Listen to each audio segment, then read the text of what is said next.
Most people think Ronaldinho's story began when the world saw him holding trophies, when he wore the famous Barcelona shirt, when he made defenders look like shadows. But that's not where it started. You see, long before the cameras, long before the cheers, there was a skinny boy in Brazil with wild hair and a ball that never left his feet. He didn't play football just to win. He played it because it was the only way to feel close to someone he lost too soon. You see, when Ronaldinho was just a child, his father, the man who gave him his love for football, died in a terrible accident. A heart attack. He fell into a pool and never came back up. That day, something inside young Ronaldinho changed. The joy of the game became something deeper. His father once told him, "Whenever you play football, play beautifully." So every time he touched the ball, he played with a smile. But behind that smile was pain, purpose, and a promise. And while the world only began noticing Ronaldinho in his 20s, Brazil already knew. Long before Europe, he was already a star in the streets. A magician with the ball. Not just talented, special. But back then, no one outside his country talked about him. They didn't know about the kid who once scored 23 goals in a single game. Or how, even before that, he was already being called the real star of his family, even when his older brother was the one winning titles. But before all that, there was João, his father. João was a football fanatic. He loved the game so much, he took an extra job parking cars at Gremio stadium, just so he could stay close to football.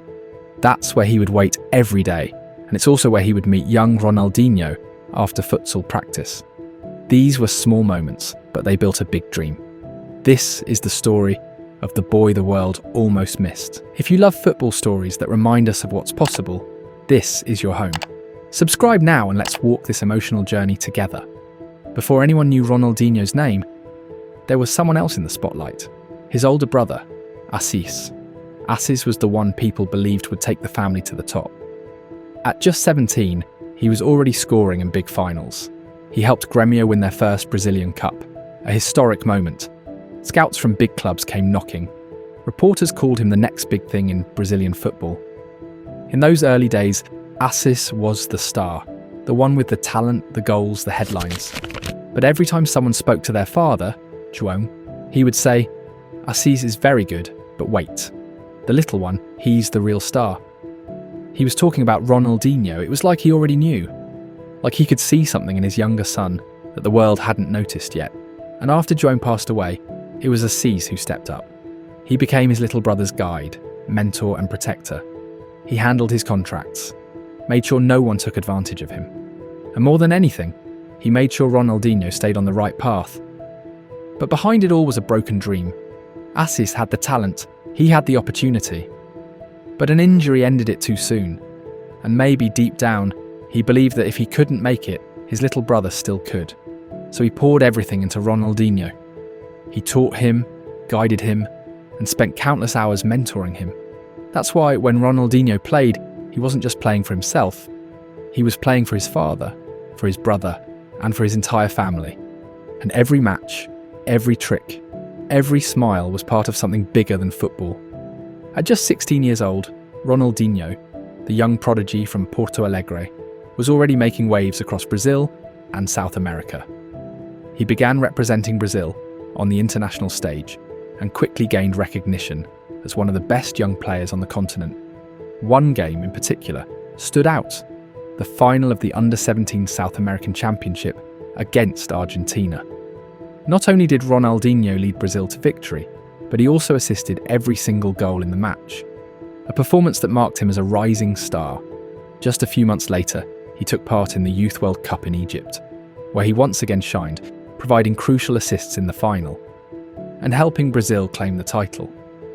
These early achievements didn't just win him trophies, they laid the foundation for what was to come. The rise of Ronaldinho, a global football legend. Back home, Gremio had no choice. This kid couldn't be kept on the sidelines any longer.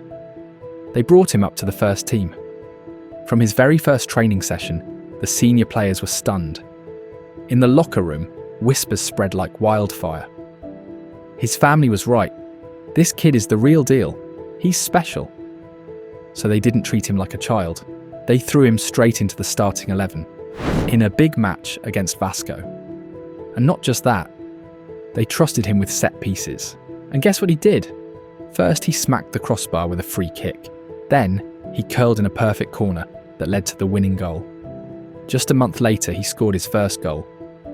A long-range screamer against Guadalajara. It was such a beautiful goal that the fans went absolutely wild in the stands, cheering, jumping and chanting his name. But to say everything was going smoothly at Gremio would be a lie. Despite showing flashes of brilliance, Ronaldinho struggled to get consistent playing time. His coach, Celso Roth, wasn't pleased with how often he was being called up to Brazil's youth teams. It created tension, and many believed it disrupted Ronaldinho's rhythm and slowed his momentum. But the following year, Ronaldinho came back with fire in his eyes. Even though he missed the first 8 games of the Gaucho Championship to represent Brazil in a tournament, he returned more determined than ever. In his first 10 games back, Ronaldinho scored 9 goals, an iconic run that showcased his determination. Just think about it. He had missed the first 8 games of the season, and then came back to score 9 goals in his first 10 appearances. Pure class. He was in a league of his own, and when Grêmio lost the first leg of their quarter-final while he was away, Ronaldinho returned for the second leg, scored twice, and dragged his team into the semi-finals. The fans, they fell in love. And then they started singing something bold, comparing him to the king himself, Ronaldo. He's not just little Ronaldo, he's the better Ronaldo, some fans chanted. And as if that wasn't enough, in the semi-finals, he scored 2 more exceptional goals, one at home and another away, solidifying his status as the new rising superstar. Then came the final. Gremio versus International, their biggest rival. And trust me when I say, this wasn't just a local derby, as it will become the fixture that made all of Brazil take notice of Ronaldinho. Sure, the people of Porto Alegre already knew the kid was a genius, but this was different. This was on national television. A teenage boy going up against Dunga, a living legend, the same man who lifted the World Cup in 1994. It was supposed to be a mismatch. Fans and pundits called this match the old men versus the new kid, experience versus raw talent.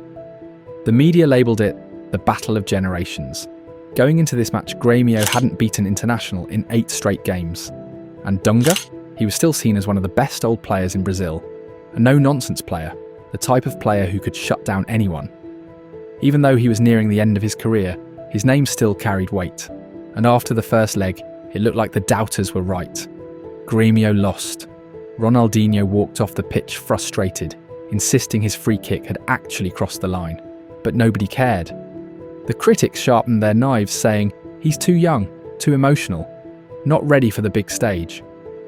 But Ronaldinho wasn't done, not even close.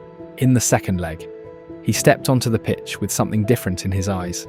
He kissed the ball, set it down, took a deep breath and curled it into the top corner. A goal that would later be remembered as one of the most stunning in Grêmio's history. Scored in the 60th minute.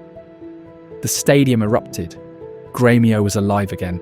That goal forced a third and final match. A tiebreaker. Everything would come down to one last game. But this is where the story twisted. As Dunga walked off the pitch after the second leg, clearly rattled, he made a mistake. A big one. He went on live TV and trashed the kid. This Ronaldinho, he said, has no respect. No manners. In the third leg, he'll finally get what he deserves. Why the rage? Some say it was because Ronaldinho had accidentally stepped on him during the match. But whatever the reason, Dunga made it personal. Ronaldinho had grown up collecting Dunga's Panini sticker. He'd watched him on TV, idolised him. And now, that same idol was calling him out, mocking him, challenging him. That week, Ronaldinho barely slept. He trained like a man on a mission. In one training session, he showed his teammates a move, a dribble so bold, so disrespectful, and said, "If I get Dunga one-on-one, I'm going to hit him with this. If I pull it off, dinner's on you." His teammates laughed about it, but he was serious. Final match day. The stadium was packed. All of Brazil was watching. And you guessed it, Ronaldinho did what he did best, turning defenders into shadows.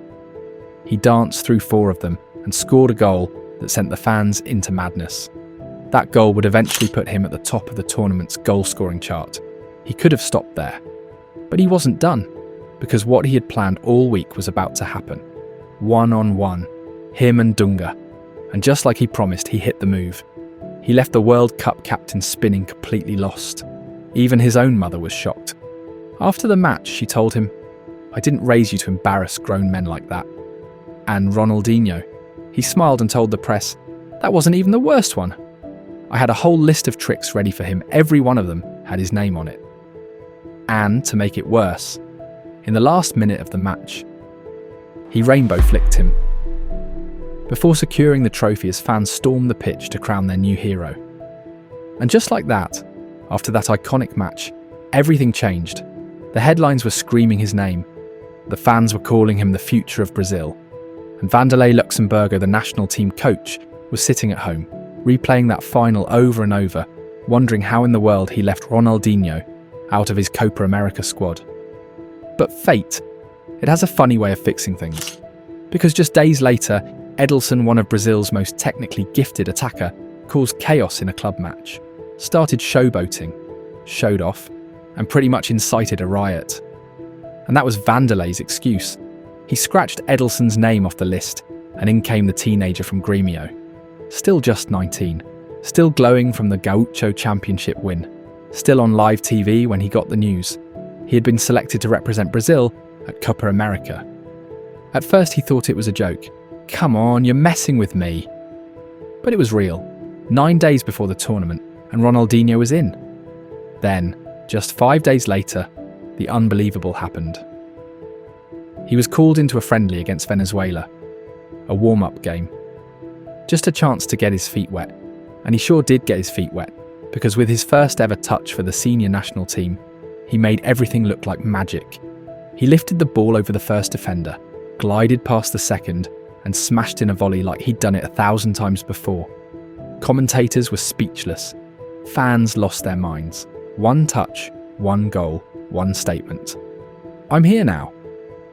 At Copa America, he didn't start every game. This was still the era of Ronaldo Nazario, the original R9, on a redemption tour of his own. But even in a smaller role, Ronaldinho's flair, creativity, and ever-present smile lit up the squad. Brazil went on to win the tournament, lifting the Copa America trophy with a team stacked with legends. And Ronaldinho, he may not have been the star yet, but the world was watching now. And now the question wasn't if he would become a global icon, it was just a matter of when. And before the champagne from Copa America could even dry, the Confederations Cup kicked off and Ronaldinho didn't miss a beat.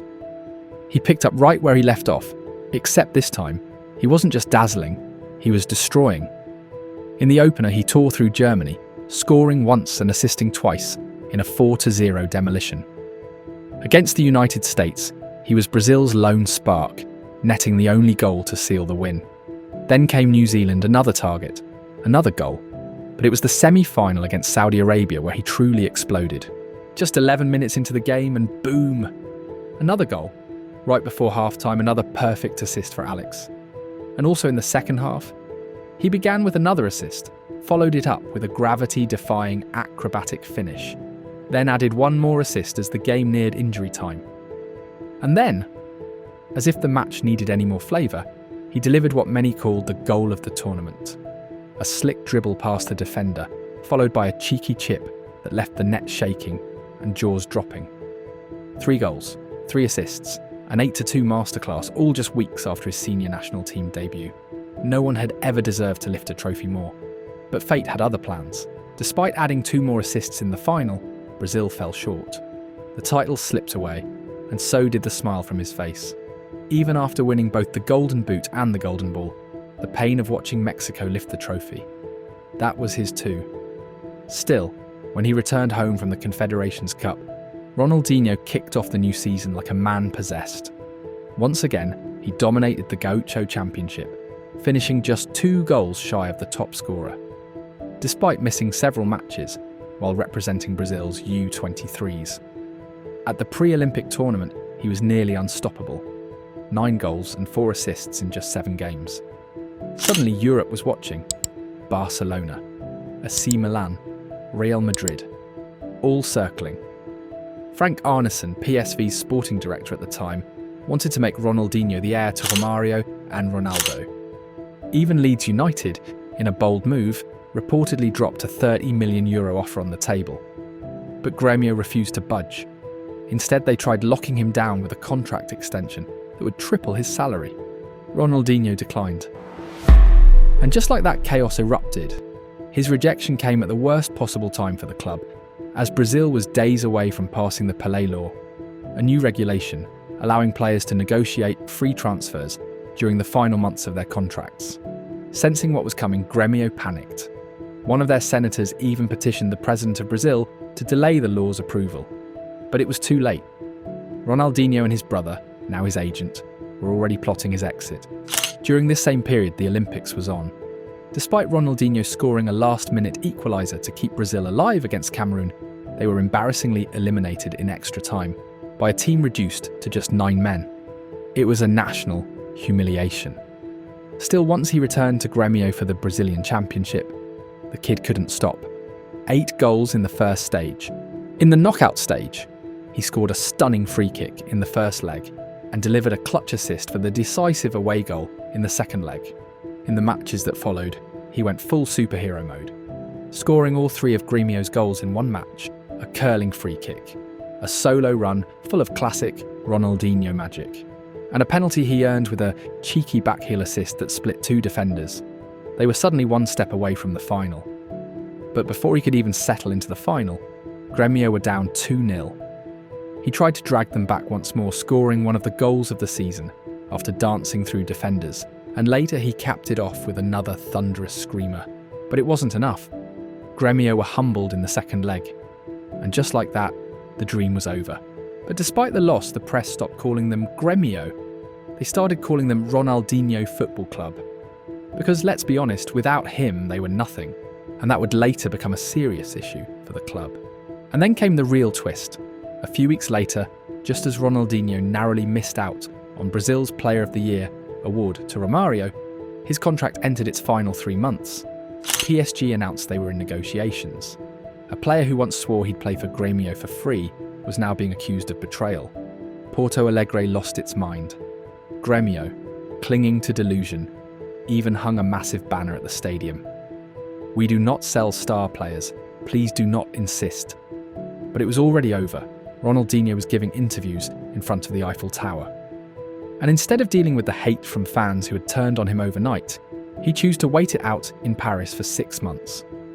Ironically, the more Gremio tried to fight it, the worse it got. Even after taking it to court, all they got from PSG was €7 million.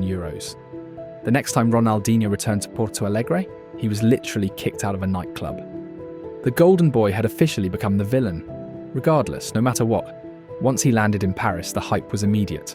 Newspapers called him the most promising footballer on the planet. The fans were buzzing.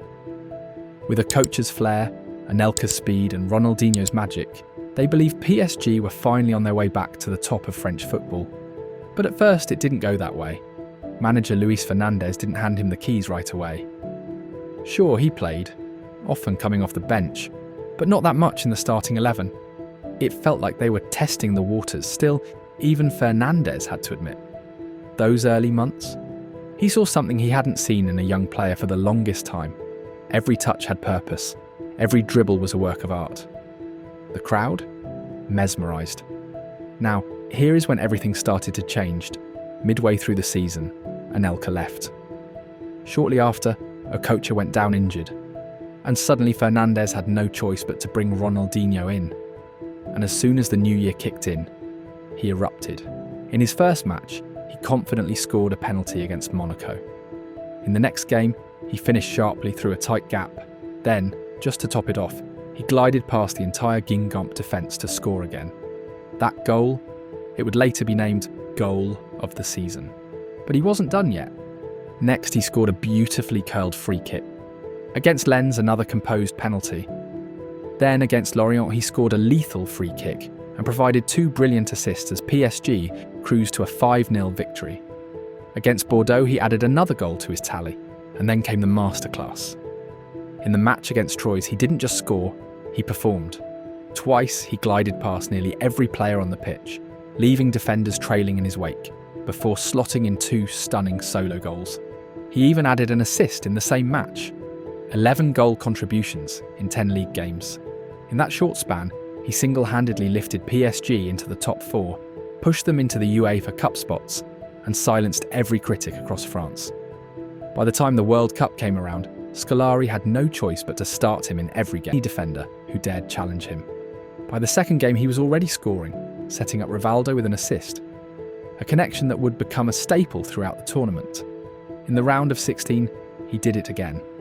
But by the quarter-finals, doubts about his ability to hang with the all-time greats were completely silenced. It was Brazil's clash with England that truly cemented his place in history. Down 1-0 at half-time, Brazil faced yet another uphill battle, one they had become all too familiar with that year. But Ronaldinho wasn't just a spectator this time. He grabbed the ball, danced past the entire English defence, and set up Rivaldo for the equaliser. The disbelief wasn't just from the crowd. No one had expected him to take the shot, let alone score from that distance. Even the keeper was caught off guard. The reporters couldn't get their questions in though, as Ronaldinho was sent off shortly after and taken for an anti-doping test. He later revealed in an interview that he'd noticed England's keeper liked to stray off his line during their games, which gave him the idea to go for it. Then came the semi-finals, and although he sat out the match against Turkey, his next performance was unforgettable. In the final against Germany, Ronaldinho didn't make headlines with a dazzling individual goal or assist, but the impact he had was immeasurable. Twice he set up Ronaldo, sending him one-on-one with Oliver Kahn. On another occasion, one of his brilliant passes led to a shot that hit the post. Though he wasn't the one in the spotlight, he had already won his most important prize. He was now a world champion. By the end of the year, his name was etched in the football world's history, and he secured 12th place in the Ballon d'Or rankings. As the months passed, Ronaldinho kept showing the world just how special he was. Even though his manager at PSG, Fernandes, often complained about his off-field lifestyle, regardless, nobody could deny how incredible Ronaldinho was on the field. His skill, creativity, and magic in every game made him a standout player, no matter what people said. His goals, assists, and overall play were impossible to ignore. Even though PSG had a tough season and ended up without a trophy, Ronaldinho's brilliance couldn't be questioned. He kept delivering incredible performances, like his goal against Guingamp that was literally considered the goal of the season. He then played an away match against Marseille, delivering one of the most impressive performances ever seen in football. Running the length of the pitch, he scored twice, leading PSG to their first win at the Stade Vélodrome in 14 years. He also recorded 14 goal contributions in 14 matches. His brilliance continued in the French Cup final against Bordeaux, where he dazzled once again, dribbling past everyone again and finishing the game with an audacious chip. Unfortunately, despite his incredible performance, he did not win the trophy. But as great as Ronaldinho was, his future was about to change. In Spain, things were shifting at Barcelona. Joan Laporta had just won the elections to become president of the club. He had promised the fans that he would bring a superstar to Barcelona, and originally, that player was supposed to be David Beckham. But much to his frustration, Real Madrid swooped in and signed Beckham before Barcelona could. With his back against the wall, Laporta needed a new plan. That's when Sandro Rosell, one of his right-hand men, suggested signing Ronaldinho. Barcelona quickly acted, offering €35 million for the Brazilian, snatching him away from Manchester United, who were just 48 hours away from completing the deal. Sir Alex Ferguson had all but secured Ronaldinho, but Barcelona managed to pull off one of the most shocking transfers in football history. At the time, many people didn't understand the move. Real Madrid executives mocked Barcelona, saying there was no point in signing a player like Ronaldinho, calling him ugly and saying he would damage the club's brand. Pundits on TV even accused Laporta of betraying the fans, labelling the signing of Ronaldinho as an easy way out. But Laporta and Rosell knew they had made the right choice, even if others didn't see it at first. When Ronaldinho arrived at Barcelona, the team was in need of a hero, and he became exactly that. In just a short time, he would become the face of the club and the best player in the world. A year and a half after his arrival, he was crowned FIFA World Player of the Year. He wasn't just a footballer, he became a symbol of hope and joy for Barcelona and for fans all around the world. Ronaldinho's arrival in Barcelona marked the beginning of a new era. He led the club to glory, dominating European football with his brilliant skills, warm smile, and unmatched creativity. He became the most loved player on the planet, forever changing the footballing world. And yes, talking about brand recognition, he was featured on the cover of FIFA, as he was the most loved player in the world. In the end, Ronaldinho didn't just win titles, he became a legend, the man who brought Barcelona back to the top and gave the world a new way to love football. If you love football stories that speak to the soul, the ones that remind you why we fall in love with the game, then hit like, subscribe, and stay tuned for more.